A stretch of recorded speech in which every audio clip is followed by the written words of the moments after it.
Bonjour mes amis. Moi j'ai eu un procès et puis j'avais des jurisprudences qui avaient été faites pour moi, pour, euh, pour l'avocat. Et puis ces jurisprudences-là, ils n'ont pas été données, ils n'ont pas été données à Maître Julien Bérard. Il n'a pas voulu se servir de mes jurisprudences.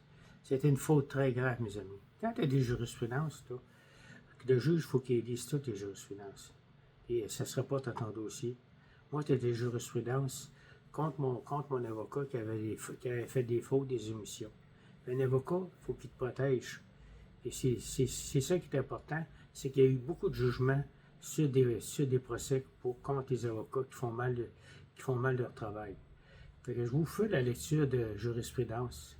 Ça peut aider du monde, là, des fois, à avoir des jurisprudences pour se protéger, mais je vous fais la lecture. Fait que c'est des jurisprudences très importantes, mes chers amis. C'est tous des dossiers qu'il y a eu, des causes qu'il y a eu au palais de justice, avec les numéros de dossier et tout ça. Fait que je vous fais la lecture. Pour commencer, je vais vous dire comment ça fonctionne. Voyez-vous, jurisprudence, les références ici. Vous avez références à la Cour supérieure, Canada, tout ça. Fait que là, ça explique en présence de tel. M. Angelo, demandeur requérant. C'est toutes des jurisprudences qui ont été faites, ça. Regardez ça. Fait que c'est très important d'avoir des jurisprudences dans les causes. C'est plusieurs causes avec des jurisprudences. Que c'est pas facile de faire la lecture. Ce que je vais faire, moi, c'est que je vais vous faire la lecture des jurisprudences. Fait que c'est plus facile, vous écoutez ça, puis c'est plus facile à comprendre. Fait que je vais vous faire la lecture des jurisprudences. OK, lecture des jurisprudences. Fantastique. Règle 1995 à 29011, texte intégral. Citation. Gallo C 2617 à 4326 Québec INC. Cour supérieure, Chambre civile. Canada, Province de Québec, District de Montréal, No. 5 Sen-005-000-554-939. Date. 8 juin 1995. En présence de Yves Méran, JCS. Angelo Gallo, demandeur requérancé.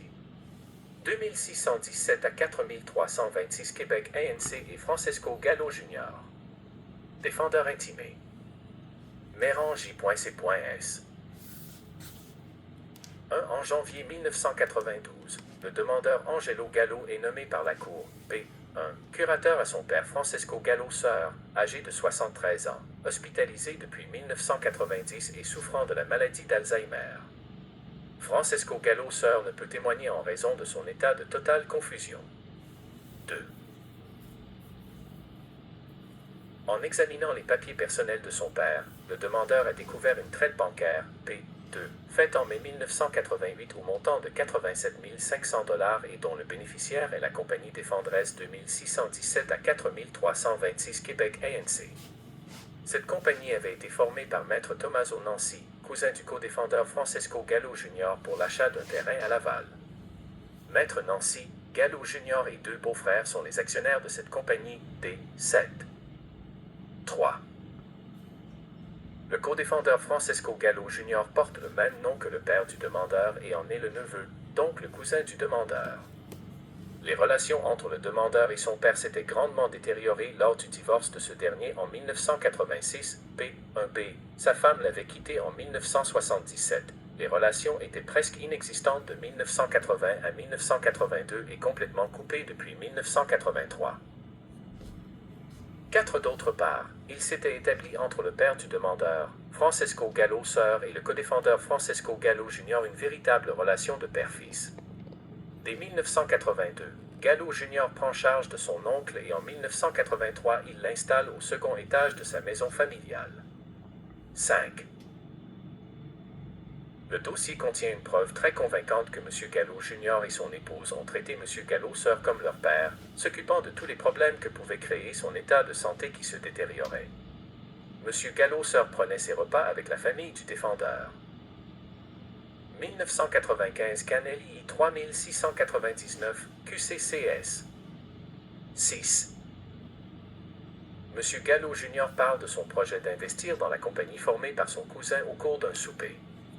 Spontanément, M. Gallo-Sœur insiste pour avancer l'argent requis et de lui-même se rend à la banque seul, obtient une traite bancaire qu'il remet à Mme Danielle Gallo, qui la remet au cousin, Maître Tommaso Nancy. C'est l'avocat qui avait suggéré que la traite ou le chèque soit fait au nom de la compagnie défenderesse. 7. Dans son interrogatoire hors cour comme devant la cour, le défendeur Gallo Jr. admet que l'investissement fait dans la compagnie défenderesse provient de M. Gallo-Sœur et a été fait à son avantage et bénéfice. Pour lui, ce fut un cadeau ou une forme de récompense que son père adoptif lui faisait de son vivant. Il conteste qu'il s'agisse d'un prêt qu'il aurait sollicité. La preuve a démontré aussi que M. Gallo-Sœur a donné l'équivalent de 70 000 $ à un autre cousin vivant en Italie, D2. 8. M. Gallo-Sœur n'a rien donné, ni rien laissé à ses propres enfants. La Cour peut comprendre les sentiments qui ont pu habiter M. Gallo-Sœur quand il a accompli ses actes.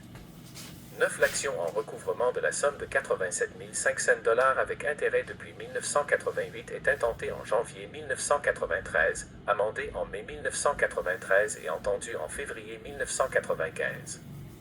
Les prescriptions du nouveau Code civil du Québec en matière de preuves doivent recevoir application.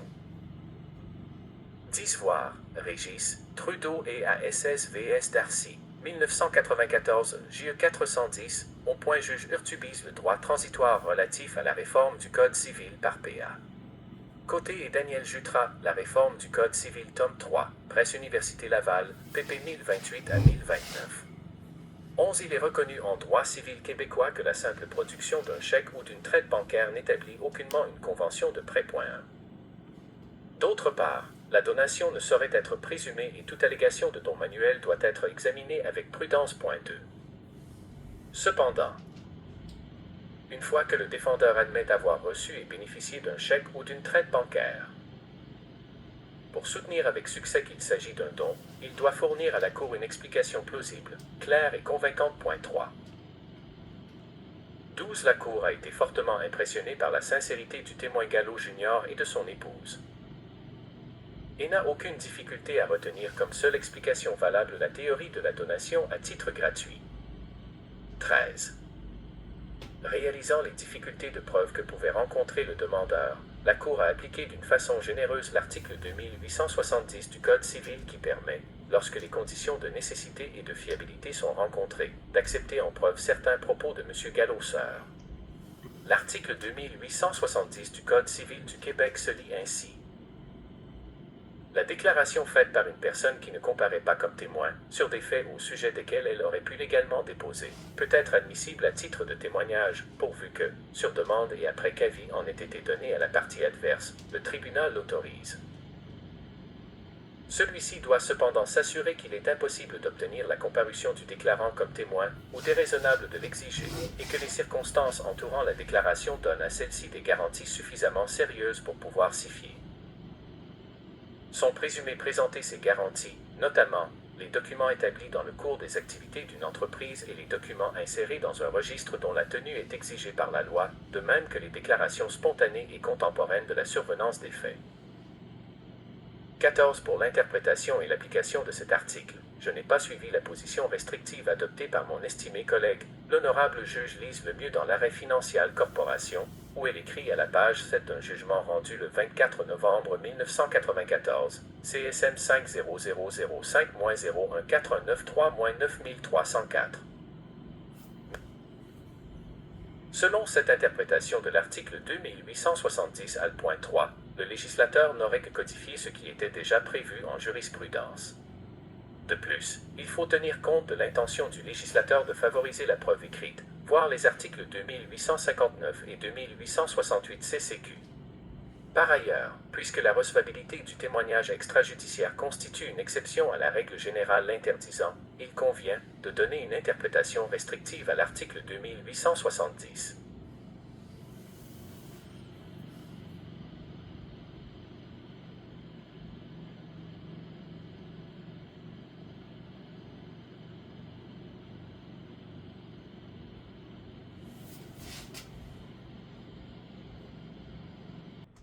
Comme vous voyez, c'est des jurisprudences que des juges ont eu des causes qui ont été faites. Fait que ceux qui désirent se défendre tout seuls, qui veulent avoir des jurisprudences, ces affaires-là. Et à ce moment-là, c'est très facile. Fait que moi, je peux vous envoyer des jurisprudences. Il y a beaucoup de jurisprudences contre votre avocat, ces choses-là. Vous prenez une jurisprudence que ça fait votre affaire. C'est assez long parce que j'ai beaucoup de jurisprudence. Fait que c'est beau. Fait que vous pouvez me contacter, Michel, FORTI, à commercialgmail.com. Ce but-là, c'est simplement pour aider des personnes. Je suis pas avocat. Je suis pas avocat, puis c'est pour aider des personnes qui sont mal pris. Fait que merci. Bonne journée.